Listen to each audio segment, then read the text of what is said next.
नमस्कार विद्यार्थी मित्रों, जय स्वामीनारायण। रेखा चैप्टर 10 में આપણે 10 લેક્ચર દ્વારા સ્વાધ્યાય 10.2 સુધીનો અભ્યાસ કર્યો છે। હવે સ્વાધ્યાય 10.3નો અભ્યાસ કરવાનો છે। એ પહેલાંની કેટલીક થિયરીઓ એની આજે આપણે ચર્ચા કરવાની છે। એટલે 1 બાય 1 4 થિયરીઓ છે જેની હું આજે ચર્ચા કરું છું। એમાંની પહેલી થિયરમ છે, રેખાનું સમીકરણ આપેલું હોય તમને અને એના ઢાળ તેમજ અંતઃખંડ મેળવવાના છે। એટલે સમીકરણ ઉપરથી ઢાળ અને અંતઃખંડ કેવી રીતે મેળવવા, તો તમારે એને y=mx+c માં ફેરવી શકો છો, અથવા તો અંતઃખંડ સ્વરૂપની રેખામાં તમે આ સમીકરણને ફેરવી ત્યારબાદ તમે તેના ઢાળ તેમજ અંતઃખંડો મેળવી શકો। એટલે હું આ થિયરી છે એ બે પ્રકારે તમને એ સમજાવું છું। પહેલા પ્રકારે તો ઢાળ અને અંતઃખંડ સ્વરૂપે ફેરવવાનું। આ રેખાને ઢાળ અને અંતઃખંડ સ્વરૂપે ફેરવીએ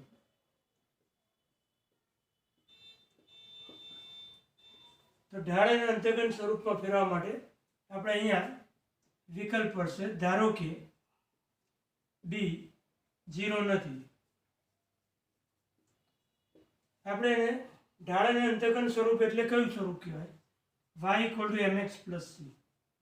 આ સ્વરૂપમાં આપણે રેખાને ફેરવી દઈએ એટલે આપણને m પણ મળી જાય અને c પણ મળી જાય। તો ધારો કે b 0 નથી અને y ને આપણે સૂત્ર કરતા બનાવીએ, એટલે y ને સૂત્ર કરતા બનાવી એટલે by -ax - c। ax અને c ને પેલું કરી લઈએ એટલે y બરાબર -a/b x પ્લસ -c/b। એટલે હવે તમે જોઈ શકો છો કે y=mx+c સ્વરૂપ આપણને મળે। એટલે આપણે તરત જ કહી શકીએ કે આ રેખાનો ઢાળ કેટલો મળશે આપણને? -a/b। -a/b એનો ઢાળ થશે અને y અક્ષ ઉપરનો અંતઃખંડ y અક્ષ ઉપરનો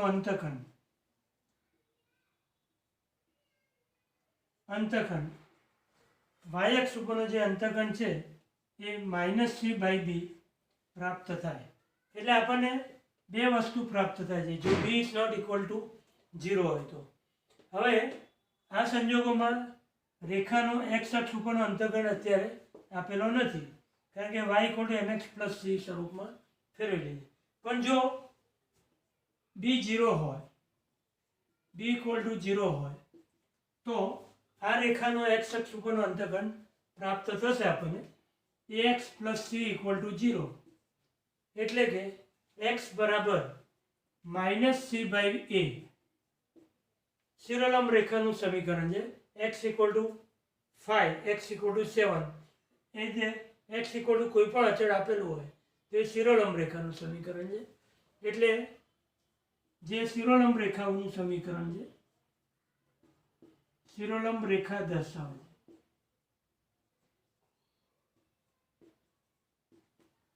એટલે x અક્ષ ઉપરનો અંતઃખંડ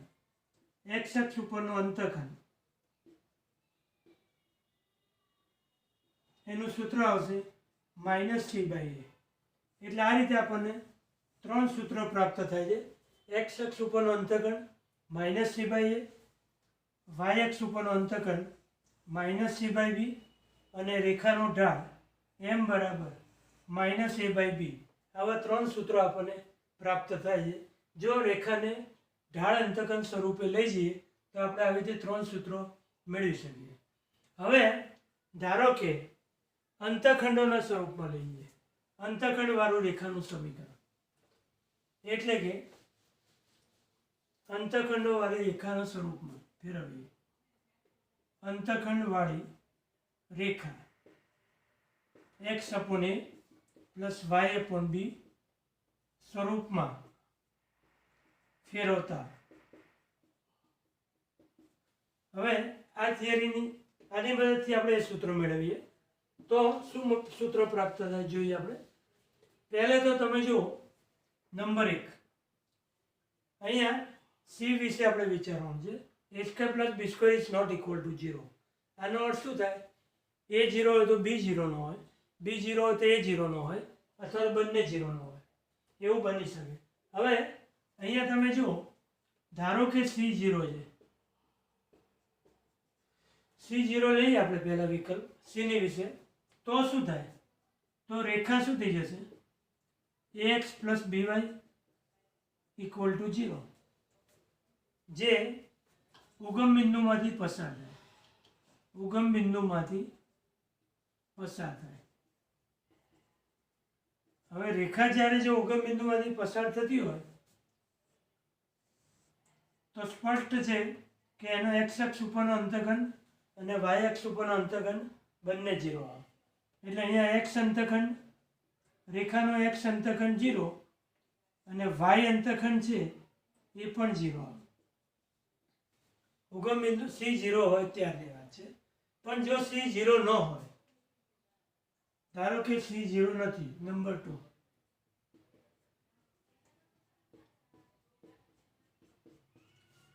C is not equal to 0, હવે એના અંતખંડ આપણે મેળવવા છે. તો આપણે આ વિકલ્પ વિશે વિચારીએ. A square plus B square is not equal to 0. આનો અર્થ એ થયો કે એ અને બી સાથે 0 નથી. એટલે અહીંયા આપણે 3 વિકલ્પ વિચારીશું. વિકલ્પ 1, ધારો કે એ અને બી 0 નથી, ધારો કે a is not equal to 0 અને b is not equal to 0, a અને b બંને 0 નથી. તો શું થશે? અહીંયા કે રેખાનું જે સમીકરણ છે ax પ્લસ બીવાય બરાબર -c, અને હવે -c ને નીચે લઈ જઈએ આપણે, એટલે x equal to -c upon a, y -c upon b equal to 1. એટલે કે અંતખંડ સ્વરૂપમાં આપણે ફેરવીએ. એટલે આપણે હવે કહી શકીએ સ્પષ્ટ રીતે કે x by a y by b equal to 1 સાથે સરખાવતા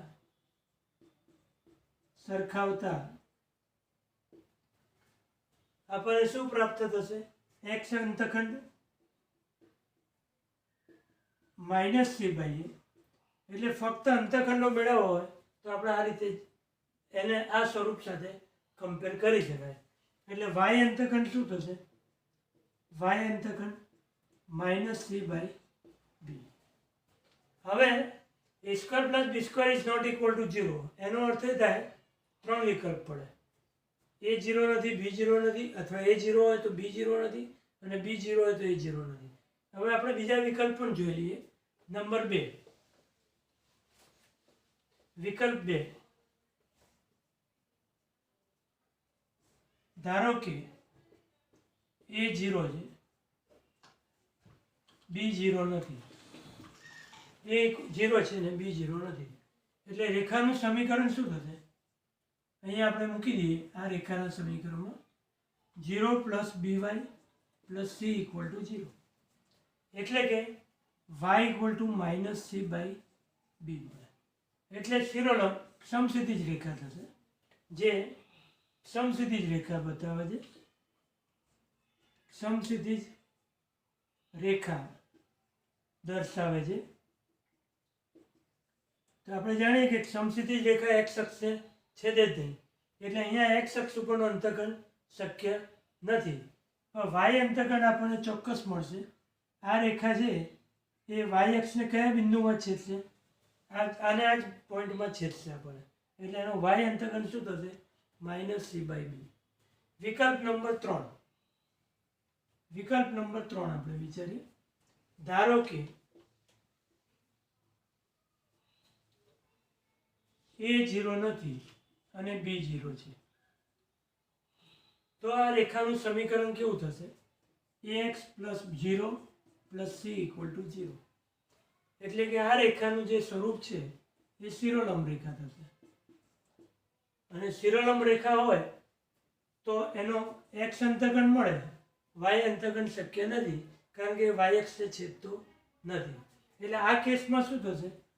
x અંતખંડ -c બાય a મળે, y અંતખંડ શક્ય નથી. એટલે આપણને 3 વિકલ્પ મળે છે. વિકલ્પ 1 માં આપણને આ એક પરિણામ મળ્યું, આપણે x અંતખંડ અને y અંતખંડ. બીજા વિકલ્પમાં આપણને વાય અંતઃખંડ મળે છે, એક્સ અંતઃખંડ શક્ય નથી, એક્સ અંતઃખંડ શક્ય નથી. અને ત્રીજા વિકલ્પમાં આપણે એક્સ અંતઃખંડ મળે છે જ્યારે વાય અંતઃખંડ શક્ય નથી. એટલે મૂળ સમીકરણને તમે જો y equal to mx plus સીમાં લઈ જાઓ તો આપણને એમ સી એમ તથા અંતઃખંડ બંને મળે. અને જો અંતઃખંડ સ્વરૂપમાં લઈ જઈએ તો ફક્ત અંતઃખંડ પ્રાપ્ત થાય. એટલે આ થિયરીનો મેઇન હાથ શું છે? તો તમારે શું યાદ રાખવાનું છે આ થિયરી દરમિયાન? તો આ થિયરી દરમિયાન માત્ર તમારે 3 બાબતો યાદ રાખવાની છે કે સમીકરણ સ્વરૂપમાં આપેલું હોય અને રેખાનો ઢાળ તેમજ અંતઃખંડ મેળવવાનું કે તો તમારે આ સૂત્રો યાદ રાખવાના છે. કદાચ થિયરી તમને ન યાદ રહે તો ચાલશે. અને થિયરી કેવી રીતે મળી છે આપણે જાણીએ છીએ.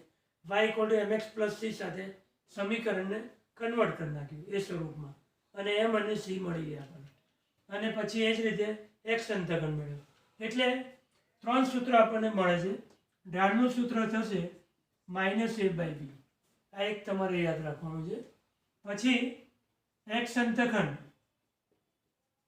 એનું સૂત્ર મળશે આપણને -c/a. અને એ જ રીતે વાય અંતઃખંડ તો એનું સૂત્ર આપણને મળશે -c/b. આ 3 બાબતો આપણે આ થિયરી દરમિયાન યાદ રાખીશું. હવે એક સરળ એક્ઝામ્પલ આપણે જોઈ લઈએ. 2x + 3y - 5 = 0. આ એક સમીકરણ તમને આપેલું છે. આ સમીકરણના ઢાળ તેમજ અંતઃખંડો મેળવો. આપણે જે સૂત્ર તૈયાર છે સૂત્રની આધારે આપણે ઢાળ તેમજ અંતઃખંડો મેળવવાના છે. એટલે અહીંયા ઢાળ શું આવશે? આપણને ઢાળનું સૂત્ર આપણે જાણીએ છીએ -a/b મળે આપણને. એટલે -a/b એટલે -2/3 આપણને ઢાળનું સૂત્ર પ્રાપ્ત થશે. ત્યાર પછી એક્સ અંતઃખંડનું સૂત્ર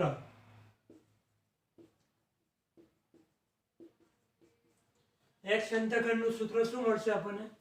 -c/a એટલે -5/2 એટલે કે 5/2.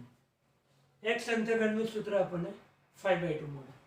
Y અંતઃખંડ -c/b. c એટલે અચળ પદ. તો અહીંયા આપણને અચળ પદ કયું છે? c એટલે -5 અને b એટલે y નો સહગુણક એટલે 3. એટલે અહીંયા સૂત્ર શું મળશે આપણને? વાય અંતઃખંડની કિંમત આપણને કેટલી મળશે? 5/3. એટલે આ 3 સૂત્રો આપણે થિયરી દરમિયાન આપણે 3 સૂત્રો મેળવ્યા અને 3 સૂત્રોથી દાખલો આ રીતે આપણે ગણી શકીએ છીએ. એટલે આને તમારે આ સમીકરણ સાથે સરખાવી લેવાનું. એટલે આપણને એબીસીની કિંમત મળી જાય. a = 2, b = 3 અને c = -5. ત્યાર પછી ઢાળના સૂત્રથી આપણને ઢાળ મળી જશે. a અને b ની કિંમતો મૂકી દઈએ. એક્સ અંતઃખંડથી આપણને c અને a ની કિંમત મૂકવાથી આપણને એક્સ અંતઃખંડ મળે. એ જ રીતે c અને b ની કિંમત મૂકવાથી વાય અંતઃખંડ પ્રાપ્ત થાય. એટલે આ રીતે આ દાખલો આ થિયરી આપણે ગણી શકીએ અને એના ઉપરથી દાખલો આપણે આ રીતે સોલ્વ કરી શકીએ. હવે અહીંયા આપણે બીજી થિયરમ એક જોઈએ. Theorem number 2.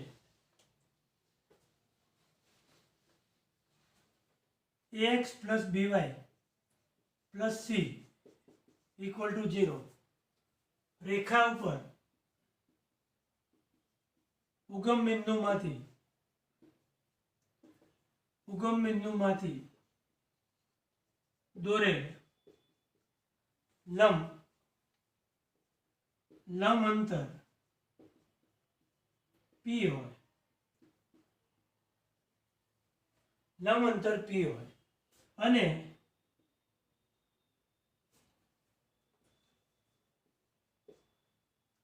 લંબ રેખાખંડ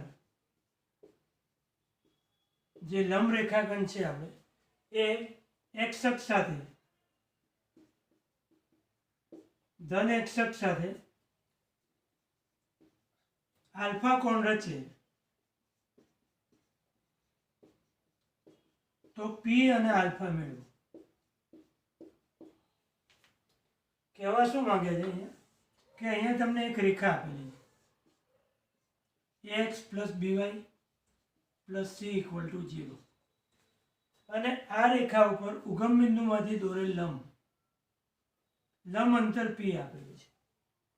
ઉગમ બિંદુમાંથી આ રેખા સુધીનું લંબ અંતર પી આપેલું છે અને એનો ધન એક્સ અક્ષ સાથેનો ખૂણો આલ્ફા છે. અહીંયા એક્સ અક્ષ છે, આ વાય અક્ષ છે. તો પી અને આલ્ફા આપણે મેળવવાના છે. તો આ સમીકરણ તો આપણે જાણીએ છીએ કે આ પ્રકારની જે થિયરમ છે પી આલ્ફા સ્વરૂપનું સમીકરણ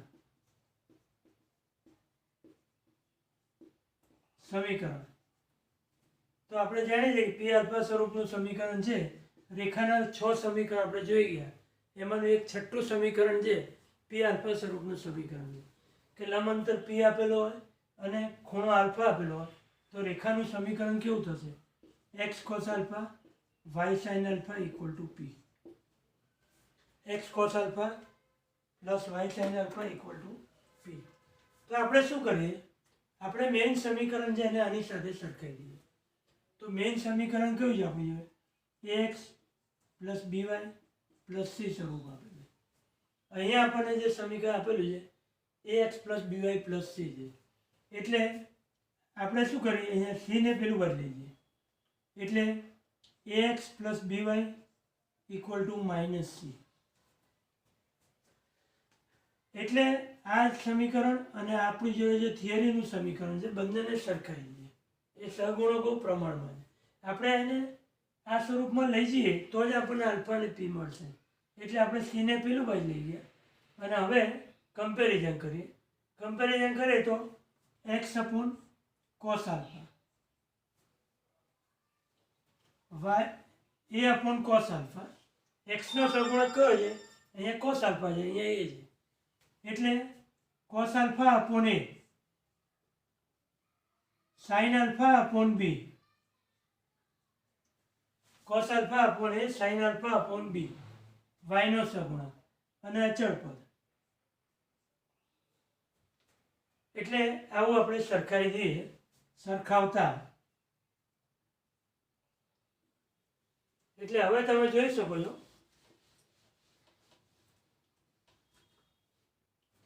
કે આને સરખાઈએ અને લંબ અંતર પી મેળવવું છે તો પી બરાબર શું મળશે આપણને? જો માઇનસ સી આપણે લઈ જઈએ એટલે p equal to minus c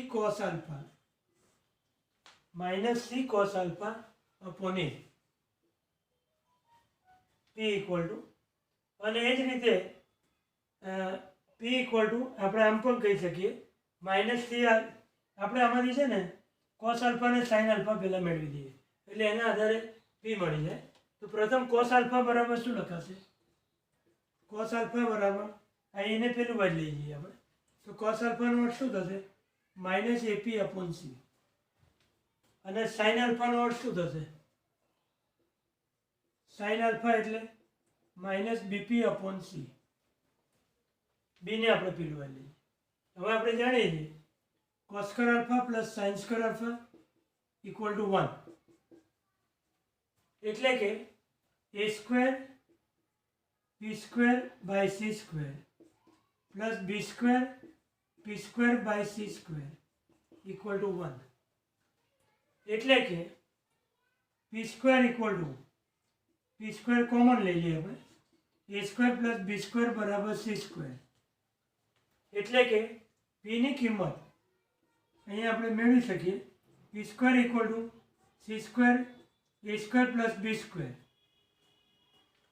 એટલે કે પી બરાબર આપણને વેલ્યુ પ્રાપ્ત થશે મોડ સી અથવા તો plus or minus C upon વર્ગમૂળમાં એ સ્ક્વેર પ્લસ બી સ્ક્વેર. પી બરાબર આપણને અહીંયા વર્ગમૂળ લઈ લઈએ બંને સાઈડ. સી સ્ક્વેરનું વર્ગમૂળ સી એ સ્ક્વેર પ્લસ બી સ્ક્વેરનું વર્ગમૂળ અને અહીંયા વર્ગમૂળ હોવાથી પ્લસ ઓર માઇનસ આ લંબ અંતર આપણને મળે છે. મોટા ભાગે આપણે લંબ અંતર પ્લસ જ લઈએ છીએ, એટલે આપણે આ પણ યાદ રાખીશું, p equal to mod c upon a square plus B square. હવે પીની કિંમત આપણને પ્રાપ્ત થઈ ગઈ. હવે પીની કિંમત આપણે આમાં મૂકી દઈએ, એટલે અહીંયા શું થશે, જો cos આલ્ફા બરાબર માઇનસ એપી બાય સી, એટલે માઇનસ એ બાય સી, એટલે તમે જુઓ છો પીની કિંમત મૂકી દો અહીંયા, plus or minus C A square plus B square. એટલે જો પ્લસ મૂકું તો માઇનસ આવે, અને માઇનસ મૂકું તો પ્લસ આવે, એટલે માઇનસ ઓર પ્લસ, માઇનસ ઓર પ્લસ આપણે એ રીતે આપણે અહીંયા કહી શકીએ. સી કેન્સલ થશે, એ અપોન માઇનસ ઓર પ્લસ, એમ એટલા માટે મૂકું છું, પ્લસ હોય તો માઇનસ આવે, માઇનસ હોય તો પ્લસ આવશે. અહીંયા હું પ્લસ લઉં તો માઇનસ થશે, અને માઇનસ હોય તો પ્લસ થશે, એટલે સ્ક્વેર પ્લસ બી સ્ક્વેર. આ જ રીતે સાઇન આલ્ફાની કિંમત પણ જુઓ તમે, સાઇન આલ્ફા એટલે માઇનસ બીપી બાય સી, એટલે માઇનસ બી બાય સી. હવે પીની કિંમત આપણે ફરી પાછી અહીંયા મૂકીએ, પ્લસ ઓર માઇનસ સી વર્ગમૂળમાં એ સ્ક્વેર પ્લસ બી સ્ક્વેર, એટલે ફરી પાછું માઇનસ ઓર પ્લસ, સી કેન્સલ થઈ જશે, સી કેન્સલ, બી અપોન વર્ગમૂળમાં એ સ્ક્વેર પ્લસ બી સ્ક્વેર. માઇનસ ઓર પ્લસ એટલા માટે લખ્યા, હું અહીંયા પ્લસ લઉં તો માઇનસ આવશે, જો અહીંયા માઇનસ લઉં તો આ પ્લસ આવશે, એટલે માઇનસ ઓર પ્લસ આપણે કોસ આલ્ફા અને સાઇન આલ્ફાની કિંમતો મળે, અને તેના ઉપરથી આપણને આલ્ફા મળે. એટલે આ રીતે આ થિયરી અહીંયા પૂરી થાય છે.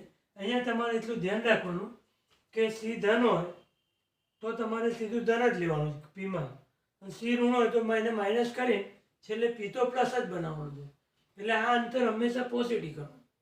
પણ અહીંયા તમારે એ પીની કિંમતો ઉપર ડિપેન્ડ થાય છે. પી કોની પર આધાર રાખશે, સીની કિંમત. એટલે જો સી ધન હોય તો કોસ આલ્ફા ઋણ આવશે, સી ઋણ હોય તો પછી કોસ આલ્ફા છે એ પ્લસ આવશે, સી ધન હોય તો અહીંયા માઇનસ આવશે, નહીં તો અહીંયા સી માઇનસ હશે તો પછી પ્લસ આવશે. એટલે આપણે કોસ આલ્ફા સાઇન આલ્ફાની કિંમત ઓપોઝિટ આવશે, એ ધ્યાનમાં રાખીશું. એની કિંમત સી ઉપર આધારિત છે. એટલે આ રીતે આપણે આ થિયરી અહીંયા કમ્પ્લીટ કરી શકાય. બીજી થિયરમ અહીંયા પૂરી થાય છે, અને એના ઉપરના દાખલા પછી આપણે સ્વાધ્યાયમાં આવશે એટલે આપણે ક્રમશઃ ગણીશું. હવે થિયરમ નંબર 3.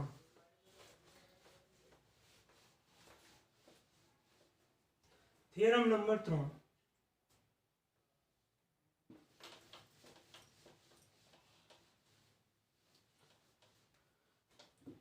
થિયરમ નંબર 3 માં આપણે ટાઇટલ આ પ્રમાણે છે, ax and y1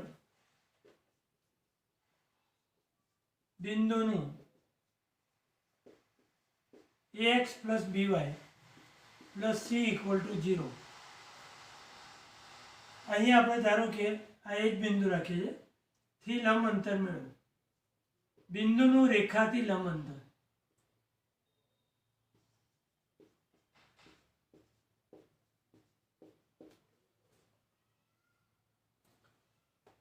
કહેવાનો અર્થ એ છે કે પહેલાં તો આપણે આ રેખા દોરી દઈએ. જો એક બિંદુ આપેલું છે તમને ax and y1, અને એક રેખા આપેલી છે તમને. રેખાનું સમીકરણ છે ax plus by plus c equal to 0. અને આ બિંદુનું રેખાથી લંબ અંતર મેળવવાનું છે. લંબ અંતર મેળવવો છે આપણે, am મેળવવું છે. તો am મેળવવા માટે શું કરીશું આપણે? પ્રથમ am મેળવવા માટે આપણે અહીંયા ત્રિકોણ વિચારીએ. ધારો કે આ x અક્ષ અને y અક્ષને કયા બિંદુમાં છેદે છે? ધારો કે અહીંયા બી બિંદુમાં છેદે છે અને અહીંયા સી બિંદુમાં છેદે છે. એટલે ax plus by plus c equal to 0 Rekha x અક્ષને કયા બિંદુમાં છેદશે? તો અહીંયા y m 0 મૂકી દો તો xm ની કિંમત શું આવશે? -c/a. અહીંયા xm 0 મૂકી દો, xm 0 મૂકીએ એટલે -c/b. એટલે x અક્ષને b -c/a માં 0 તથા y અક્ષને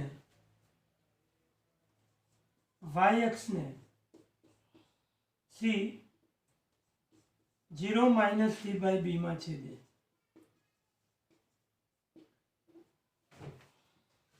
હવે ત્રિકોણ આપણે અહીંયા બનાવીએ. ત્રિકોણ ABC.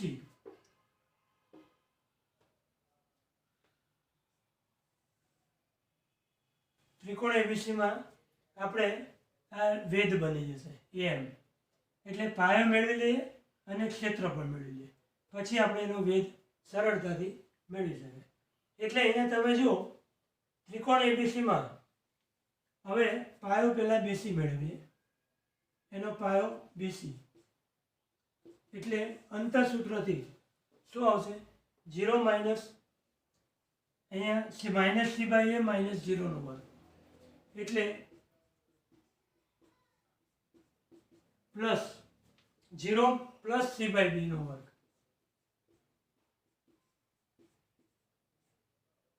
એટલે વર્ગમૂળમાં c²/a²,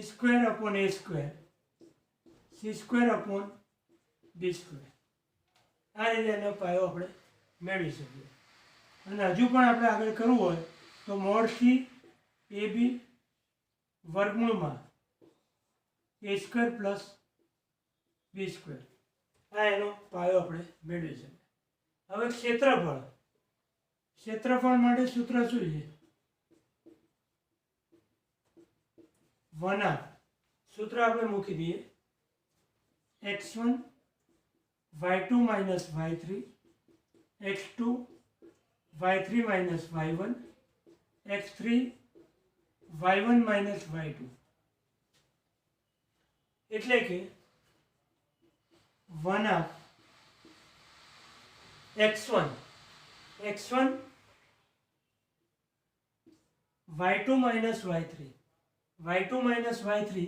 એટલે -c/b. આપણે આને x2 y2 સમજીએ. આ x2 y2 છે અને અહીંયા આ x3 y3 છે.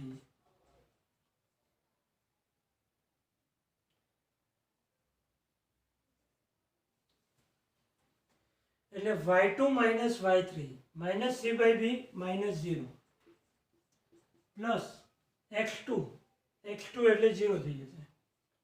એટલે આપણે એની આગળ વાત નહીં કરીએ કારણ કે બધું 0 જ થઈ જશે. x3 -c/a y1 minus y3 એટલે y1 minus 0 y1 minus y2 એટલે -c/b. એટલે અહીંયા શું બનશે? જો અહીંયા -c1/, છે એ જ રીતે અહીંયા y1 minus y2 x3 તરીકે આપણે એને લીધા -c/a. હવે y1 minus y2 એટલે y1 plus c/b. એટલે કે 1/2 -cx1 upon b -cy1 upon a -c² upon ab.